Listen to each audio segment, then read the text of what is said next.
Mindset.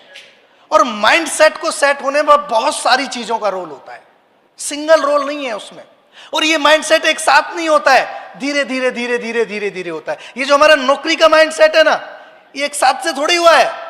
ये software install किया गया था एक दिन, और ये सॉफ्टवेयर उस दिन इंस्टॉल कर दिया गया था जब नर्सरी में एडमिशन कराया गया था कि बेटा पढ़ाई करो, नौकरी करनी है, पढ़ाई करो, नौकरी करनी है, पढ़ाई करो, नौकरी करनी है। और हम करते चले गए, करते चले गए, करते चले गए। ये माइंडसेट को हर दिन अपडेट किया गया कि अच्छे से पढ़ाई करोगे तो अच्छी नौकरी मिलेगी, और अच्छी पढ़ाई करोगे तो और अच्छी नौकरी मिल जाएगी, और जितनी अच्छी नौकरी मिलेगी उतनी अच्छी, हाँ सब जानते हैं।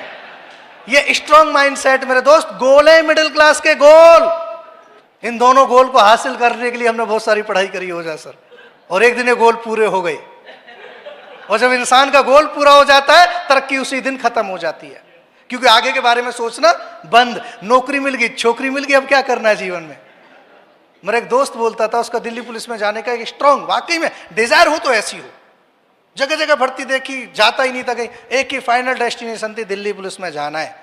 और ये बोलता था, जब हम फिजिकली तैयारी करते थे, कभी ऐसे मिलते थे, बोला भाई जिस दिन सिलेक्शन हो गया ना मेरे दोस्त, तो ये जो डॉक्यूमेंट है ना मेरे सर्टिफिकेट, ये भी फाड़ के फेंक दूंगा उसी दिन, बस एक बार चला जाऊं। अब चला गया तो आगे क्यों करेगा, क्योंकि उसकी जो फाइनल डेस्टिनेशन थी वो मिल गई उसे। तो गोल सेट के आधार पर क्या बनाया गया है, सबसे पहला adjusted mindset. Labour, factory worker, hawker, beggar, इनका एक माइंडसेट है।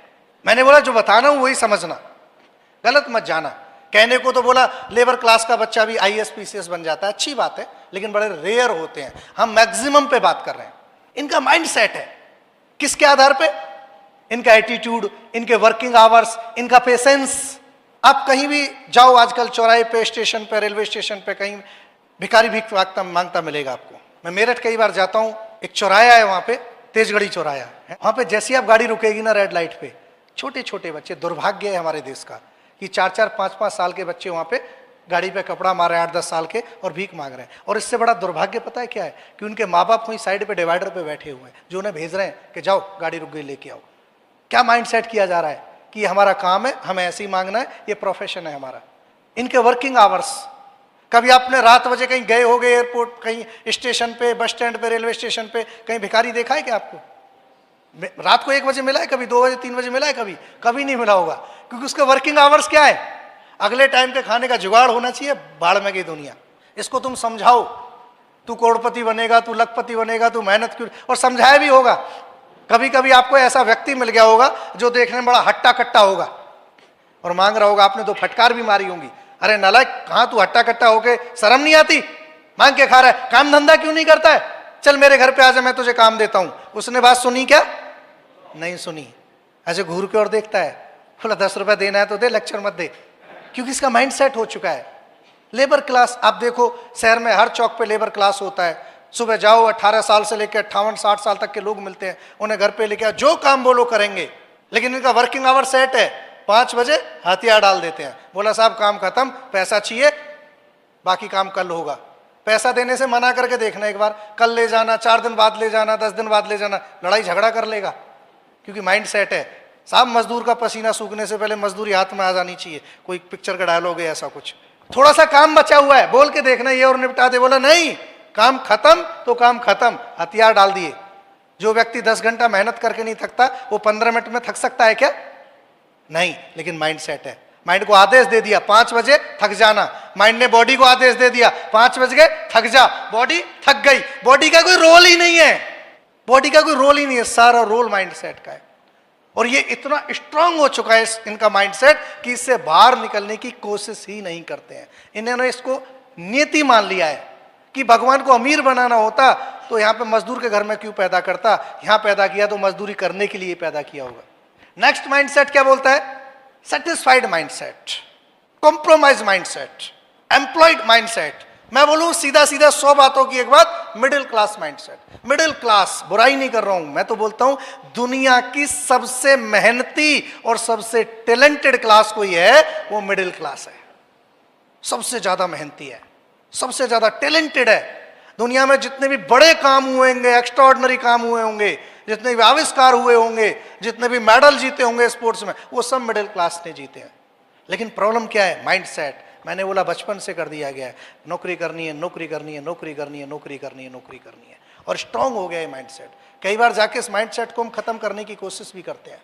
एम्प्लॉइज को जाके, बुरा मत मानना, हम में से बहुत सारे लोग बैठे होंगे, मेरे घर में भी सारा परिवार, बहुत सारे लोग नौकरी करते हैं। मैं सिर्फ किसी भी एग्जाम्पल के माध्यम से आपको डायरेक्ट सेलिंग की ताकत बताना चाहता हूं। मैं किसी प्रोफेशन की बुराई नहीं कर रहा हूं, मैं नौकरी की बुराई नहीं कर रहा हूं। और मेरा ऐसा मानना है, वो काम जिस काम से हमारा घर चलता है वो खराब बुरा हो ही नहीं सकता। मैं तो ये बोलता हूं, डायरेक्ट सेलिंग की ताकत क्या है, वो काम खराब नहीं हो सकता है कभी भी।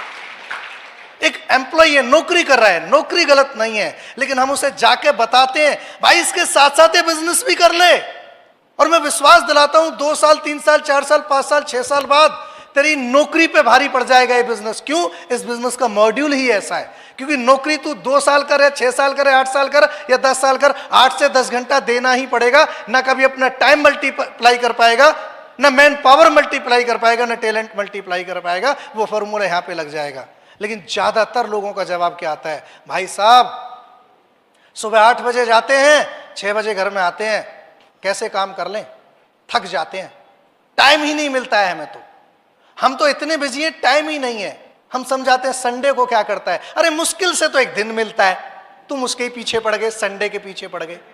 अच्छा संडे छोड़, तू मुझे ये बता शाम को 6 बजे से 11 बजे तक क्या करता है। कोई जवाब नहीं मिलेगा, क्योंकि कुछ करता ही नहीं है। और डायरेक्ट सेलिंग का पीक आवर्स क्या है? शाम को 6 बजे से 11 बजे तक, ये पीक आवर्स हैं डायरेक्ट सेलिंग के, ये काम के, बिजनेस के करने के। क्योंकि उसी टाइम पे लोग अक्सर फ्री हो जाते हैं। हम बताते हैं, हम समझाते हैं, भाई ये जो टाइम है ना, इसी को इस्तेमाल कर धीरे धीरे, और यही टाइम एक दिन धीरे धीरे धीरे धीरे तेरी जिंदगी बदल देगा। और बदली है बहुत सारे लोगों की। लेकिन ईमानदारी के साथ, जिम्मेदारी के साथ, काम को काम समझते हुए ये अपना टाइम देना शुरू कर। बहुत सारे लोग देते भी हैं, सफल भी हो रहे हैं, आगे भी होंगे। लेकिन बहुत सारे लोगों के सामने समस्या आ जाती है, और समस्या भी बड़ी जेन्युइन आती है। वो टाइम कौन सा था? वो टाइम था जो अपने घर पे स्पेंड करता था, बच्चों के साथ स्पेंड करता था, गप्पे मारने में स्पेंड करता था, टीवी देखने में स्पेंड करता था। अब उस टाइम की जगह आपने उसको ज्वाइन करा दिया, अपलाइन नाम का प्राणी उसकी जिंदगी में एंटर कर गया। और जैसे अपलाइन नाम का प्राणी एंटर करता है, जीवन उथल पुथल हो जाता है। वो पूछता है कितने बजे फ्री होगा भार्गव? बोला सर 6 बजे। 6 बजे से 5:45 बजे जाके बाइक खड़ी कर देता है। बोला चलो प्लान देने। अब मरता क्या नहीं करता, बैठ जाता है पीछे बाइक पे। अब जहां 6:15 बजे घर पहुंचना था, वहां 6:30 बज गए, 7 बज गए, 8 बज गए, 9 बज गए, 10 बज गए। घर से फोन पे फोन बजे जा रहे हैं, काट देता है। घर वाले परेशान है, पता नहीं कहां रह गया, बार बार फोन आ रहा है। जैसी गलती से फोन उठाता है, उधर से शेरनी के दहाड़ने की आवाज आती है, अबे कहां रह गए, बच्चा परेशान है, कब से रो रहा है, 11 बज रहे हैं, घर में नहीं पहुंचे अभी तक भी। बोला कोई बात नहीं है, कोई बात नहीं है, आज सर मिल गए, थोड़ा इनके साथ चला गया था, कल टाइम से आ जाऊंगा। अब ऐसा नहीं होगा। लेकिन उसे क्या पता ऐसा रोज होगा। अपलाइन छोड़ने वाला थोड़ा ही है। वो अगले दिन फिर 6 बजे मिलता है, फिर से 11 बजते हैं, फिर घर में झगड़े शुरू, फिर अगले दिन अपलाइन पकड़ लेता है, फिर 10 बजते हैं, 11 बजते हैं, फिर घर में झगड़े शुरू। बेचारे की जिंदगी उथल पुथल हो गई है। न टाइम से नहाना, न खाना, न टीवी, न बीवी, न कुछ नहीं टाइम से। जिंदगी आराम कर दिया अपलाइन नाम के प्राणी ने।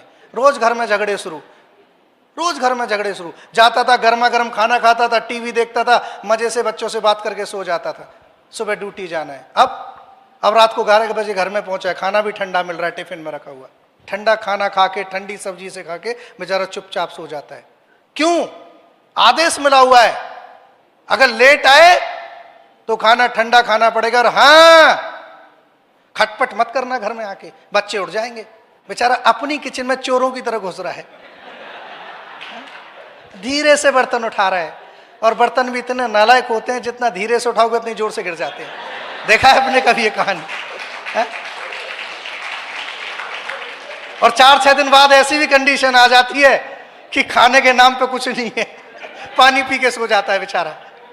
फिर ऐसी स्थिति में आदमी बताओ करे तो क्या करे, व्यक्ति की गलती क्या है? बंदा मुझे आके बोलता है गुरुजी मैं बिजनेस करना चाहता हूँ, समझ में भी आ गया है, सब समझ चुका हूँ, लेकिन एक दिक्कत है। मैं क्या हो गया? बोला मैडम ने धमकी दी है, या तो घर में AWPL रहेगी या मैं ही रहूंगी, बता क्या चाहिए? अब बता मैं क्या करूं? गुरुजी मुझे खाना बनाना भी नहीं आता, मुझे तो बच्चे तैयार करने भी नहीं आते, क्या करूं? फिर घर पे जाके समझाते हैं, सुलह कराते हैं, गलती घर वालों की नहीं है, क्योंकि बिजनेस हमने देखा है, विजन हमने क्लियर किया है, बिजनेस की पावर हमने जांची परखी है। उन घर वालों की गलती नहीं है, उनकी तो बेचारों की जिंदगी में जो डिस्टरबेंस होता है, चेंजेस होते हैं, एक्सेप्ट नहीं करते हैं। घर चलाने का बिजनेस नहीं है, ड्रीमर्स का काम है, सपने पूरे करने हैं।